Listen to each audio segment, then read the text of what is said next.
Selain liputan mengenai program imunisasi COVID-19 kebangsaan, fokus utama Sarawak hari ini mengenai Kastam berjaya tumpaskan 2 cubaan menyeludup dadah di lapangan terbang antarabangsa Kuching. Perinciannya kita bersama Fazal Hisham Effendi yang bersedia di Kuching. Silakan. Terima kasih Syah. Assalamualaikum dan salam sejahtera.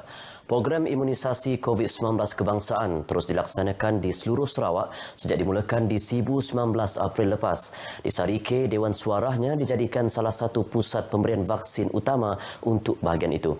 Kita bersama wartawan RTM Sibu Muhammad Al-Hadi Syamsawi untuk butirannya. Silakan Al-Hadi. Terima kasih rakan penyampai di studio Kuching. Assalamualaikum, salam sejahtera, selamat petang. Saya kini berada di Dewan Suara Sarike untuk menyaksikan sendiri pelaksanaan program imunisasi COVID-19 kebangsaan fasa kedua yang masuk hari keempat pelaksanaannya di Bandar Sarike ini. Dan hari ini kami bersama dengan Puan Felicia Tan Yahua yang merupakan residen bahagian Sarike merangkap pengerusi Jawatankuasa Pengurusan Bencana bahagian Sarike. Terima kasih kerana bersama kami petang ini, Puan. Terima kasih ke atas jemputan. Selamat petang semua. Jadi, Puan, difahamkan hari ini masuk hari keempat pelaksanaan program ini. Setakat ini berapa ramai yang sudah dan akan menerima vaksin di Sarike setakat ini? Ya, setakat ini hari ketiga kita merekodkan 1,660 orang telah divaksin, di mana setiap hari adalah lebih kurang 500 lebih ya.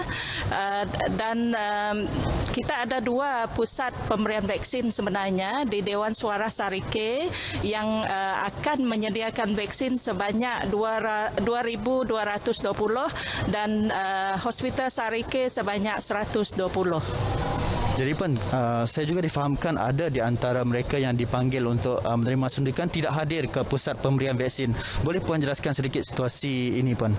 Ya, daripada rekod kita melalui MySejahtera setakat kemarin 147 orang yang tidak dapat hadir, iaitu daripada 1,588 temu janji yang dalam lingkungan 9.3%. Ya. Di antara kenapa mereka tak hadir, kebanyakannya adalah mereka ni tidak sedar bahawa mereka telah diberi temu janji. Yang keduanya, nombor telefon yang diberi tidak dapat dihubungi, dan ada juga di antara mereka tidak dapat hadir kerana tidak sihat ataupun berada di pusat kuarantin.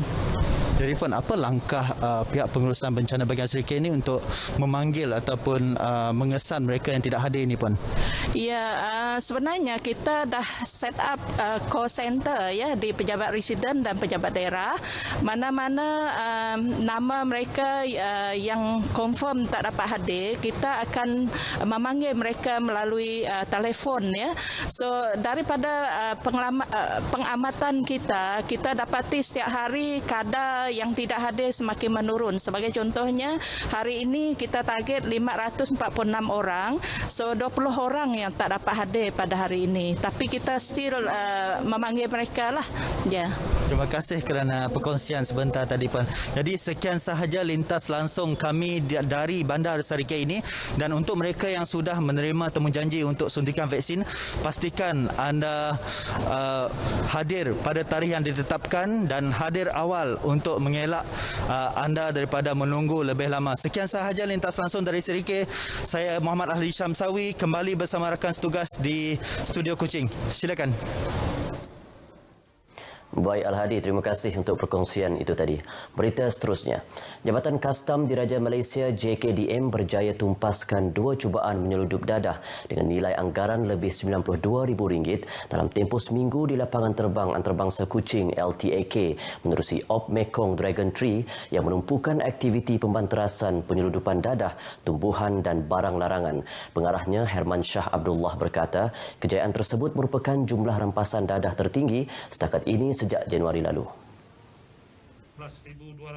Kejayaan pertama pada 28 April melibatkan penemuan 18 bungkusan yang mengandungi daun tumbuhan mampat disyaki dadah jenis ganja setelah imbasan ke atas bagasi penumpang seorang wanita tempatan yang tiba dari Kuala Lumpur. Bercakap dalam sidang media di Kuching, beliau berkata hasil imbasan menunjukkan imej mencurigakan dan pemeriksaan rapi membawa kepada penemuan 18.264 kilogram dadah jenis ganja dengan nilai anggaran RM45,660. Wanita tempatan berusia lewat 20-an yang bekerja separuh masa sebagai ejen insurans tersebut telah pergi ke Kuala Lumpur pada 22 hari bulan bagi tujuan melawat dan menjaga ibunya di hospital. Semasa di Kuala Lumpur, beliau mendakwa rakannya telah mengirim sebuah bagasi untuk dibawa balik ke Kuching pada 28 hari bulan April. Jadi siasatan awal mendapati beliau telah dijanjikan habuan pekerjaan di sebuah syarikat di daerah Serian. So most likely ini jadi kedai dadah yang biasa berlaku. Wanita berkenaan kini ditahan reman dan disiasat di bawah Seksyen 39B Akta Dadah Berbahaya 1952. Manakala pada Sabtu lepas imbasan ke atas sebuah bagasi penumpang yang tidak dituntut dilakukan dan menemukan 19 bungkusan lut sinar mengandungi daun tumbuhan mampat disyaki dadah jenis ganja. Menurut semakan, bagasi berkenaan tiba dari Kuala Lumpur pada 2 April dan pemiliknya dipercayai dikuarantin sebaik tiba di Kuching. Bungkusan seberat 18.692 kilogram dengan anggaran nilai RM46,730 itu sengaja ditinggalkan dan tidak dituntut setelah menyedari pemeriksaan ketat dilakukan di LTAK.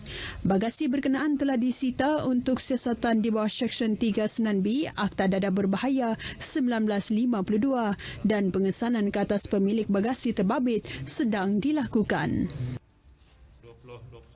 Selain penggunaan alat teknologi tinggi seperti drone dalam pemantauan kebakaran belukar dan tanah gambut di Miri, terutama kawasan tanah gambut dan belukar Kuala Baram, Jawatankuasa Pengurusan Bencana Bahagian JPBB Miri juga telah menubuhkan 3 pos kawalan pencegahan awal kebakaran beroperasi 24 jam sejak 23 April lepas. Jelas Menteri Pengangkutan Datuk Lee Kim Shin, 3 pos kawalan itu masing-masingnya 2 pos di kawasan perindustrian Kuala Baram dan 1 berdekatan dengan Universiti Ketin yang melibatkan petugas daripada Jabatan Sukarelawan Malaysia, RELA. Datuk Lee memberitahu pos kawalan kebakaran ini juga dilengkapi dengan genset dan tandas mudah alih untuk memudahkan pengawasan operasi 24 jam berikutan kawasan Kuala Baram kerap berlaku kebakaran. Satu lagi tambahan juga strategi kita tahun ini ialah kita mempunyai 3 stesen kawalan yang menggunakan kontainer seperti ini. 2 di Kuala Baram, 1 dekat dengan kawasan Ketin University, di mana kebakaran tanah gambut selalu berlaku pada tahun-tahun yang lepas. Beliau berkata demikian kepada pemberita selepas melawat ke pos kawalan awal kebakaran di Kuala Baram, Miri. Datuk Lee menegaskan tindakan tegas akan dikenakan kepada pelaku pembakaran terbuka membabitkan denda RM100,000 dan 5 tahun penjara. Sementara itu, Ketua Pejabat Lembaga Alam Sekitar dan Sumber Asli Miri, Joseph Uyo, mendedahkan statistik kes kebakaran belukar menurun sejak penggunaan drone. Jelasnya hanya 10 kes kebakaran belukar direkodkan sejak Januari lepas. Pembangunan dan keperluan penduduk di kawasan Meluan terus menjadi keutamaan menerusi usaha menaik taraf sosioekonomi di kawasan tersebut. Ahli Dewan Undangan Negeri Adun Meluan, Roland Duat Jubin berkata, kerjasama semua pihak amat penting dalam memastikan kesinambungan projek pembangunan yang dirancang dan sedang dilaksanakan di kawasan Meluan memberi manfaat buat penduduk setempat.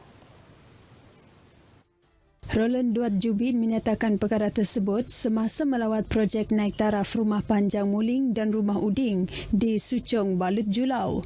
Katanya sebanyak RM100,000 telah diperuntukkan bagi menaik taraf 14 pintu Rumah Muling, manakala RM50,000 untuk Rumah Uding yang telah diluluskan di bawah projek transformasi luar bandar RTP Dun Meluan tahun ini.